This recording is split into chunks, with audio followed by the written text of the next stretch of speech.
پہلی حدیث ہے کہ السخاء خلق اللہ الاعظم، سخاوت اخلاق بزرگ الہی ہے، یعنی سخاوت اللہ کے بزرگ اخلاق میں سے ایک صفت ہے۔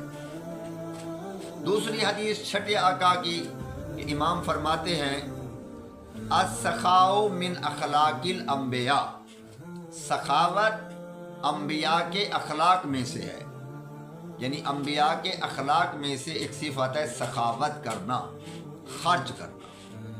وَهُوَ عماد الایمان، اور سخاوت ایمان کا ستون ہے، سخاوت ایمان کا ستون ہے۔ نمبر 3، حدیث نمبر 3، معصوم فرماتے ہیں کہ اپنے عیوب کو سخاوت کے ذریعے چھپاؤ، اپنے عیوب کو سخاوت کے ذریعے چھپاؤ، کیونکہ سخاوت انسان کے عیوب پر پردہ ڈالتی ہے۔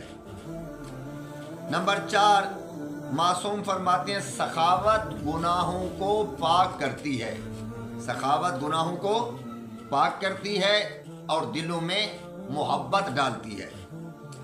نمبر 5، رسول خدا صلی اللہ علیہ وآلہ وسلم فرماتے ہیں کہ سخی قریب من اللہ و قریب من الجنہ و قریب من الناس، سخی انسان جنت کے بھی قریب ہوتا ہے، سخی انسان اللہ کے بھی قریب ہوتا ہے، اور سخی انسان لوگوں کے بھی قریب ہوتا ہے۔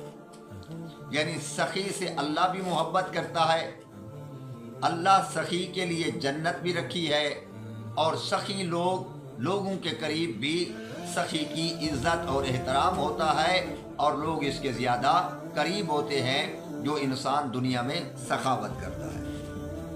حدیث نمبر 6، معصوم فرماتے ہیں گناہ گار سخی، گناہ گار سخی اللہ کو اس بخیل عابد سے زیادہ پسند ہے، عابد ہو بخیل ہو، اس عابد بخیل سے اللہ کو گناہ گار سخی زیادہ پسند ہے۔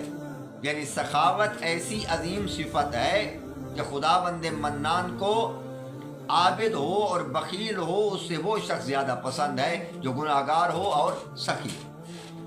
حدیث نمبر 7، حضرت موسیٰ علیہ السلام کو اللہ نے وحی فرمائی کہ اے موسیٰ لا تقتلوا السامری فإنہ سخی، کہ اے موسیٰ اس سامری کو قتل نہ کرنا تو کہ اس کی وجہ یہ ہے کہ یہ سخی ہے، اور اس کی سخاوت کی وجہ سے میں اللہ اس کو لمبی زندگی دینا چاہتا ہوں۔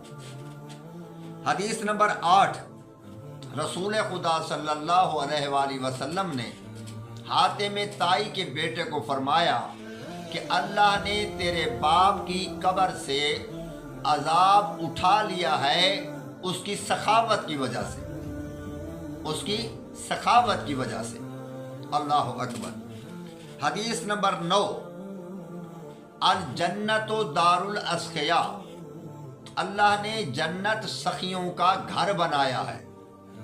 حدیث نمبر 10، اللہ اکبر، صاحب بن عباد کا واقعہ کہ یہ وہ شخص تھا کہ جب یہ چھوٹا تھا مسجد میں پڑھنے جاتا تھا، ماں اس کو 2-3 دینار دیتی تھی اور کہتی تھی کہ سب سے پہلے جو فقیر آپ کو ملے بیٹا پڑھنے سے پہلے یہ اس کو دے دینا۔ وہ ماں کی تربیت کا اثر اس میں اتنا راسخ ہوا کہ جب یہ بڑا ہوا تو روایت کہتی ہے کہ ماہ مبارک کے اندر ظہر کے بعد جو شخص اس کے گھر میں آتا وہ شام تک ادھر رہتا اور بغیر افطاری کر کے اس کے گھر سے نہ جاتا تو 1000 بندہ روزانہ اس کے دسترخوان پر کھانا کھاتا تھا۔ 1000 بندہ۔ ہمارا کیونکہ عقیدہ خدا کی ذات پر مضبوط نہیں ہے، اس لیے ہم کہتے ہیں کہ ہم خرچ کریں گے رزق کم ہو جائے گا، حالانکہ یہ سراسر قرآن کے بھی خلاف ہے اور ائمہ معصومین کے بھی خلاف ہے۔ قرآن بھی کہتا ہے انفقوا انفقوا انفقوا، 80 سے زیادہ مقامات پر خداوند منان نے انفاق کا حکم دیا ہے قرآن مجید کے اندر۔ اگر انفاق کمی کا سبب بنتا تو کبھی خداوند منان قرآن مجید میں انفاق کا حکم نہ دیتا، اور کبھی آل محمد علیہ الصلوۃ والسلام اس پر عمل نہ کرتے۔ انفاق کبھی بھی کمی رزق کا سبب نہیں بنتا، بلکہ اضافہ رزق کا سبب بنتا ہے۔ جیسا کہ حضرت امیر المومنین فرماتے ہیں نہج البلاغہ کہ اذا املکتم تاجر اللہ بالصدقہ، کہ جب تم پر غربت آئے تو اپنے رزق کو صدقہ دو، خرچ کرو، اللہ تعالیٰ تمہارے رزق میں اضافہ ڈال دے گا۔ تو غربت کو دور کرنے کا بھی بہترین نسخہ جو ہے وہ اللہ کی راہ میں خرچ کرنے کا ہے۔ اور خرچ کرنے کی میں ایک مثال بطور نمونہ عرض کرنا چاہتا ہوں۔ کبھی آپ نے اپنی زندگی میں کنواں دیکھا ہوگا، کنویں سے جب پانی نکلتا ہے تو کبھی کنویں کا مالک کنویں کے اندر داخل ہو کر نیچے سے اور پانی نہیں نکالتا، بلکہ اس کا کام ہوتا ہے کنویں سے پانی نکالنا، اور وہ پانی زمینوں میں جاتا ہے، اس سے حشرات الارض فائدہ لیتے ہیں، حیوانات فائدہ اٹھاتے ہیں، اللہ کی مخلوق فائدہ اٹھاتی ہے۔ تو اللہ کو اس کا پانی کا خرچ کرنا اتنا پسند ہوتا ہے کہ جتنا وہ خرچ کرتا ہے اللہ اتنا زمین سے اور نکال کر اس کی سطح کو برابر کر دیتا ہے، اور اس پانی کا ذائقہ بھی ٹھیک رہتا ہے۔ آپ نے دیکھا ہوگا کہ اگر کوئی شخص کنویں کا مالک بن جائے اور اس کنویں کے دروازے کو بند کر دے، کسی کو پانی نہ دے، نہ پینے دے، نہ استعمال کرنے دے، تو چند ماہ کے بعد اس کنویں کا حالت کیا ہوتی ہے کہ پانی کا ذائقہ بھی خراب ہو جاتا ہے، اور پانی کی سطح بھی وہیں کی وہیں ہوتی ہے، وہ نہ اس کے پینے کے قابل رہتا ہے، نہ اللہ کی مخلوق کے پینے کے قابل رہتا ہے۔ تو دنیا کی مثال بھی یہی ہے کہ جو اللہ نے ہمیں دیا ہے ہم اس کو اپنی طاقت اور استطاعت کے مطابق خرچ کرتے جائیں، تو اللہ جیسے پانی لیا اس کنویں میں ڈالتا ہے، اسی طرح اللہ رزق بھی اور انسان کو دیتا ہے، اور وہ رزق پاک اور پاکیزہ بھی ہوتا ہے، اور وہ رزق انسان کی بخشش و مغفرت کا سبب بھی بنتا ہے۔ جب لوگ رزق پر قبضہ کر کے بیٹھ جاتے ہیں کہ میں نے اللہ کی مخلوق کو نہیں دینا، نہ رشتہ داروں کو دینا ہے، نہ غرباء کو دینا ہے، نہ یتیموں کو دینا ہے، تو پھر وہ رزق انسان کے لیے وبال بن جاتا ہے، ایسی بیماریاں پیدا کر دیتا ہے، انسان کے اندر بیماریاں پیدا ہو جاتی ہیں کہ وہ رزق ان بیماریوں پر خرچ ہونا شروع ہو جاتا ہے۔ بسا اوقات وہ رزق ایسا کہ اولاد سے کوئی ایسا گناہ ہو جاتا ہے کہ وہ رزق ادھر خرچ ہو جاتا ہے، تو اللہ کسی نہ کسی ذریعے سے وہ رزق بھی واپس لے لیتا ہے، لیکن وہ انسان کی جہنم کا بھی سبب بنتا ہے، برکت کا سبب نہیں بنتا۔ تو اس لیے ہمیں چاہیے کہ ہم اللہ کے دیے ہوئے رزق کو اس میں سخاوت کریں، انفاق کریں۔ البتہ سخاوت کی دو قسمیں ہیں، ایک ہے واجب، ایک ہے مستحب۔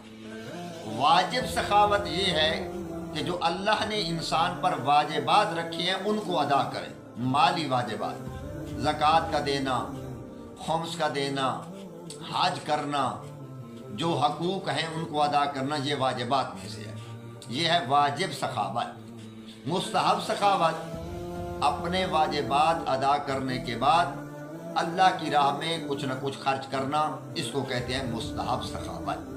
تو یہ میں نے 9 احادیث جو ہیں وہ سخاوت پر عرض کی ہے۔ اس کے بعد سوال پیدا ہوتا ہے کہ لوگ سخاوت تو کرتے ہیں، مال کیسا ہونا چاہیے جس سے سخاوت کرے؟ آیا مال حرام سے بھی سخاوت کر سکتا ہے انسان؟ تو جواب ہے نہیں۔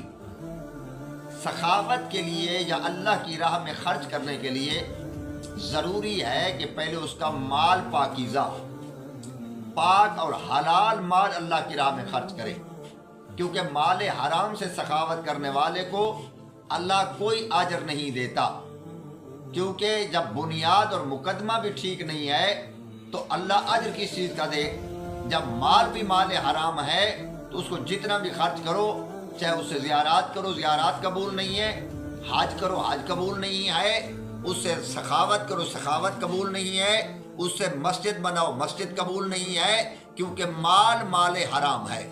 تو سخاوت کے لیے سب سے ضروری پہلے ہے کہ انسان کا مال جو ہے وہ مال حلال ہونا چاہیے. مال حرام کبھی بھی خداوند کریم قبول نہیں فرماتا. تو یہ ہے ضروری. اسی طرح کچھ لوگ ہوتے ہیں